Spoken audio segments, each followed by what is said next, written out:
Bonjour chers élèves, ravi de vous revoir une deuxième fois. Aujourd'hui, nous avons la deuxième séance de notre leçon de grammaire intitulée « La phrase impérative ». Elle sera consacrée à des exercices d'entraînement et d'évaluation. Alors, préparez vos feuilles, vos stylos pour participer avec moi. Commençons notre leçon. Avant de commencer nos exercices, nous allons faire un petit rappel sur tout ce que nous avons vu la dernière fois à propos de la phrase impérative. Pour cela, vous allez devoir me répondre sur qu'est-ce qu'une phrase impérative. À partir de ce que nous avons vu la séance précédente, qu'est-ce qu'une phrase impérative? Elle est terminée par quoi? Elle est construire autour d'un verbe conjugué à quel temps? Elle exprime quoi? Nous allons voir tout de suite. La phrase impérative sert à donner un ordre, un conseil, une interdiction et à formuler des fois une demande ou bien un souhait. Elle se termine par un point simple ou par un point d'exclamation. Elle est bien sûr construite autour d'un verbe conjugué à l'impératif. Alors, voilà ce que nous avons vu la première séance à propos de la phrase impérative. Alors, je vous donne maintenant quelques exemples. Empruntez le passage des piétons quand vous traversez. Cette phrase exprime un conseil. Ne traversez pas quand le feu est vert. Là, on exprime une interdiction. Respectons le code de la route, c'est l'expression d'un ordre. Alors, comme vous savez, mes chers élèves, la dernière fois, nous avons vu les caractères d'une phrase impérative. Mais aujourd'hui, je vais vous ajouter quelque chose puisque vous avez déjà vu la leçon de conjugaison intitulée l'impératif présent. Alors, comme vous le savez, l'impératif présent, il y a seulement 3 personnes. Alors, la phrase impérative, puisqu'elle est construite autour d'un verbe conjugué à l'impératif, donc, elle aussi sera autour de 3 personnes, comme vous allez voir avec moi. Alors, il n'y a que 3 personnes possibles pour la conjugaison. La deuxième personne du singulier, qui correspond à tu, la première personne du pluriel et qui correspond à nous, et la deuxième personne du pluriel qui correspond à vous. Alors, ce sont les 3 personnes possibles pour la conjugaison dans une phrase impérative. Alors, passons maintenant aux exercices.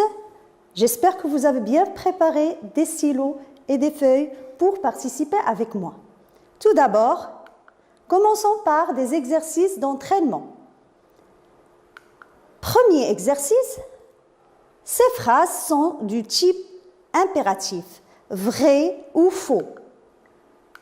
Première phrase, le policier vérifie les papiers du conducteur. B, attendez que le feu de signalisation pour piétons soit vert. C, tu dois connaître et respecter le code de la route. D, respecter la limitation de vitesse. E, cet espace est réservé aux piétons. F, interdiction de stationner. Et la dernière phrase, ne te gare pas dans cette rue à sens unique.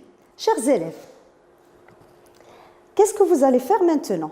Vous allez prendre vos feuilles, vous allez noter A, B, C, D, E, F, G pour les phrases. Et vous allez répondre ou bien par V pour la réponse vraie ou bien par F quand la réponse est faux. Alors, j'espère que vous participez avec moi et nous allons prendre phrase par phrase. Alors, première phrase, la phrase A. Le policier vérifie les papiers du conducteur. Qu'est-ce que vous avez répondu à cette phrase? Le policier vérifie les papiers du conducteur. C'est faux, ce n'est pas une phrase impérative. Pourquoi? Parce que vérifie est un verbe qui est conjugué au présent de l'indicatif. Donc, ce n'est pas une phrase impérative. Phrase B. Attendez que le feu de signalisation pour piétons soit vert. Attendez que le feu de signalisation pour piétons soit vert. Alors, vous avez répondu? C'est vrai, très bien, c'est vrai, parce que notre verbe ici est conjugué à l'impératif. Passons à la troisième phrase, la phrase C. Tu dois connaître et respecter le code de la route. Alors, regardez bien et écrivez votre réponse, S, V ou F. Eh bien, c'est faux. Ce n'est pas une phrase impérative. Pourquoi? Ici aussi, notre verbe n'est pas conjugué à l'impératif et nous avons ici le sujet ou bien le pronom personnel qui est devant le verbe. La phrase D, respecter la limitation de vitesse. Qu'est-ce que vous en dites, les enfants? C'est vrai, très bien, bravo. Alors pourquoi notre verbe ici est conjugué à l'impératif, donc cette phrase est une phrase impérative. La phrase E, cet espace est réservé aux piétons. Faux, très bien, bravo. Phrase suivante, F, interdiction de stationner. Regardez bien cette phrase, interdiction de stationner. Votre réponse? Eh bien, c'est faux. Oui, c'est faux. Pourquoi? Parce que ici, même s'il y a une interdiction, nous n'avons pas de verbe conjugué à l'impératif, donc la phrase n'est pas une phrase impérative. Et pour la dernière phrase, ne te gare pas dans cette rue à sens unique. Alors, la réponse c'est vrai, parce qu'il y a une négation, une interdiction, donc cette phrase est une phrase impérative. Alors, nous allons passer maintenant à l'exercice suivant, c'est-à-dire le deuxième exercice de l'entraînement. Alors, je vous lis la question qu'expriment les phrases suivantes. Phrase A. Alors, comme vous savez, nous avons déjà parlé de ce que exprime la phrase impérative. Elle exprime ou bien un ordre, ou bien un conseil, ou une interdiction. Alors, vous allez me dire à chaque fois qu'est-ce qu'elle exprime, cette phrase, devant vous. Alors, la phrase A. Pour votre sécurité, ne restez pas près des quais. La phrase B. Vérifiez que le casque est de bonne qualité avant de l'acheter. Phrase C. Donnez-moi vos papiers. D. Ne passe pas, le feu est vert. Porte ton casque. Et la phrase F. Ne jouez pas au ballon dans la rue. Très bien. Alors, vous avez réfléchi? Corrigeons ensemble. Qu'expriment les phrases suivantes? A. Pour votre sécurité, ne restez pas près des quais. Ne pas. Ça vous rappelle quelque chose, les élèves? Alors, ne pas, c'est pour interdire. Donc, c'est une interdiction. Phrase B. Vérifiez que le casque est de bonne qualité avant de l'acheter. Alors, vérifiez que le casque est de bonne qualité avant de l'acheter. C'est un conseil. Très bien, c'est un conseil. Et la phrase C, donnez-moi vos papiers. Donnez-moi vos papiers. C'est un ordre, oui, c'est un ordre. La phrase D, ne passe pas, le feu est vert. Alors regardez bien, ne pas. C'est une interdiction. Très bien les élèves, c'est une interdiction. La phrase E, porte ton casque. Alors, qu'est-ce que vous avez répondu? Un ordre, très bien. Un ordre. La dernière phrase, ne jouez pas au ballon dans la rue. Et là, c'est une interdiction aussi. Très bien. Alors, nous allons maintenant passer à un autre type d'exercice. Alors, nous passons pour voir les exercices d'entraînement. Mais avant de vous présenter les exercices d'entraînement, je vais vous faire un petit rappel sur la transformation d'une phrase déclarative en une phrase impérative. Alors, regardez les exemples que je vous propose sur le tableau. Alors, transformer une phrase déclarative en phrase impérative se fait comme suit. Prenons la première phrase. Tu dois quitter la chaussée. Là, c'est une phrase déclarative. Nous allons la transformer en une phrase impérative.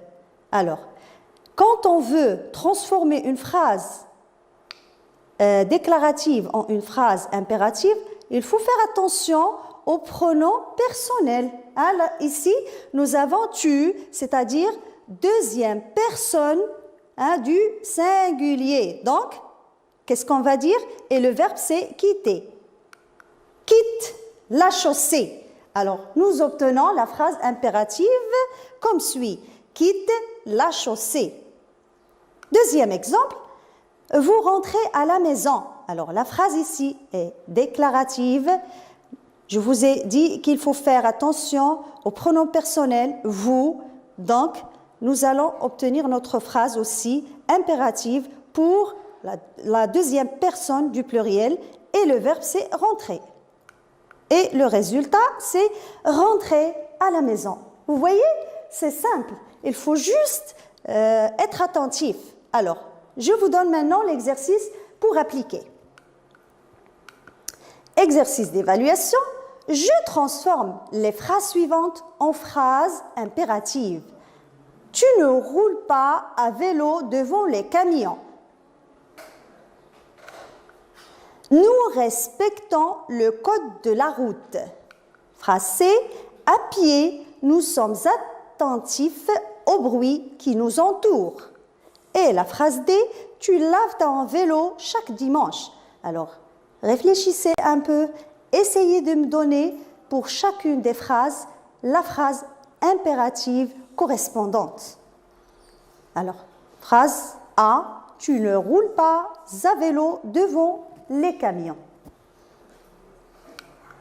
Alors, la réponse, ne roule pas à vélo devant les camions. Et regardez, nous avons ajouté ici le point d'exclamation. Très bien. La phrase B, nous respectons le code de la route. Nous allons transformer cette phrase en phrase impérative et nous obtiendrons respectons le code de la route. Alors, vous voyez, là, nous avions nous respectons, ça devient respectons, verbe conjugué à l'impératif pour la première personne du pluriel. Et pour la phrase C, à pied, nous sommes attentifs au bruit qui nous entoure. Alors, réfléchissez un petit peu, regardez le pronom personnel, regardez le verbe et le résultat est le suivant. À pied, soyons attentifs au bruit qui nous entoure. Passons maintenant à la dernière phrase, la phrase D. Tu laves ton vélo chaque dimanche. Alors, comme je vous ai déjà dit, faites attention aux verbes, pronoms personnels, essayez de mettre ce qu'il faut pour obtenir la phrase impérative. Et le résultat, ou bien la réponse, lave ton vélo chaque dimanche. Très bien. J'espère que vous avez très bien fait cet exercice et passons à l'exercice suivant, l'exercice numéro 2. Alors, je vais vous lire la question. Rédige une phrase impérative pour chaque situation. Pour exprimer une interdiction, pour exprimer un conseil et pour exprimer un ordre. Alors, j'espère que vous faites aussi l'exercice chez vous. Et je vais vous proposer mes réponses. Pour exprimer une interdiction, ne circulez jamais entre les voitures. Pour exprimer un conseil, pour notre sécurité, traversons sur le passage des piétons. Et pour exprimer un ordre, viens ici immédiatement. Alors, j'espère que vous avez très bien compris, vous avez très bien fait les exercices et je vous souhaite une très bonne chance pour vos examens et à bientôt.